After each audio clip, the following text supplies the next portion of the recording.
Hey guys, so I'm back doing another video on my further thoughts on a book, and this time I'm going to be doing my further thoughts on Deep Trouble 2 by R.L. Stine. I'm just joking, I'm actually not. I'm actually going to be doing my further thoughts on Clive Barker's Books of Blood. This was the first episode of Jason Read Shit that I ever did. I had done book reviews before it, as well as reviews on other things, like movies, TV shows, albums,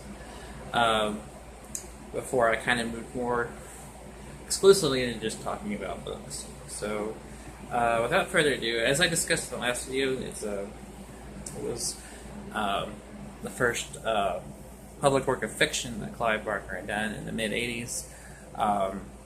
He started his career off publishing these books, short stories, and they're very, very based in horror, as opposed to more fantasy horror or dark fantasy that he would do later.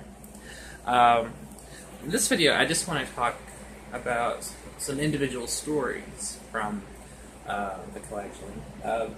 The edition I have here is the first 3 volumes. There were 6 published overall.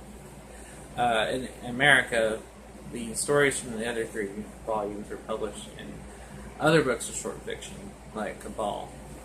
But anyways, I'm just going to be talking about ones from the first 3 volumes here. So, my favorite story in all of the collection that I have is one called The Yattering and Jack, and it's basically about a demon who's sent to torment a guy to insanity and madness.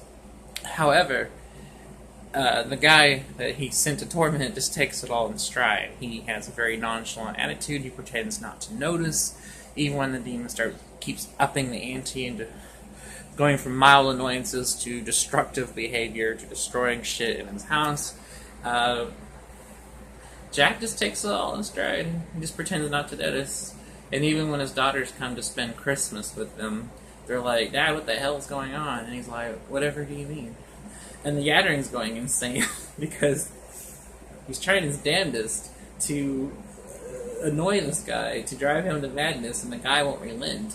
And you learn later in the story that Jack is more than aware of the demon around him. He's just choosing not to let it break him. And at the end of the story, it's actually the demon that's broken and in turn comes to serve Jack, which is fantastic. Another great story in the collection is one called Confessions of a Pornographer's Shroud. It's a very strange story, but basically it's about a guy who is blackmailed by some people. He ends up being killed by them, and so his ghost exacts revenge. It's a revenge tale about a ghost who, he goes after the members that killed him one by one, and then he goes after, the mob boss, and, he puts on a sheet, an old-fashioned trick-or-treater ghost, and basically scares the shit out of him, and I don't want to give away the ending, because it's a really good ending, but it's very interesting, because there's a lot of humor mixed in with it. They'll see him and they'll be like, "What the fuck are you doing? Who are you?" And you just kind of picture, it's like that movie A Ghost Story. You just picture a dude in a sheet and tormenting these guys.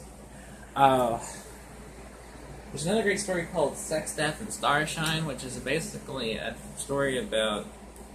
It's definitely Clive's Valentine to theater and plays. And basically it's about a group of zombies who come back for one last performance at a theater. And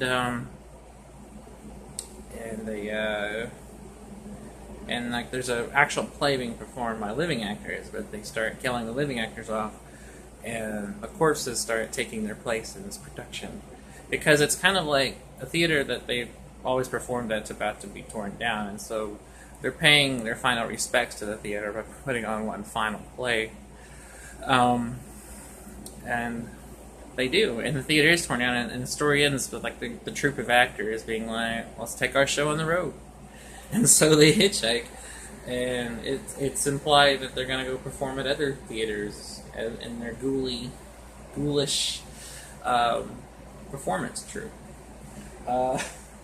It's great. Oh man. Another interesting story, extended story, is one called The Midnight Meat Train, which is Clive's take on slasher stories, and it's about a very unfortunate guy who finds himself on, like the underground really late at night on its like last run for the night. He's going home, and there's a guy who you learn likes to hang out on the train and viciously butcher people. And it's like a survival horror story, and it's about how this guy is trying to get out of the clutches of this guy, and you also find out why and to whom the butcher was killing all these people. And it has a very shocking, very sad ending. It turns out things aren't quite what they seem, and I don't want to give it away, but it's great.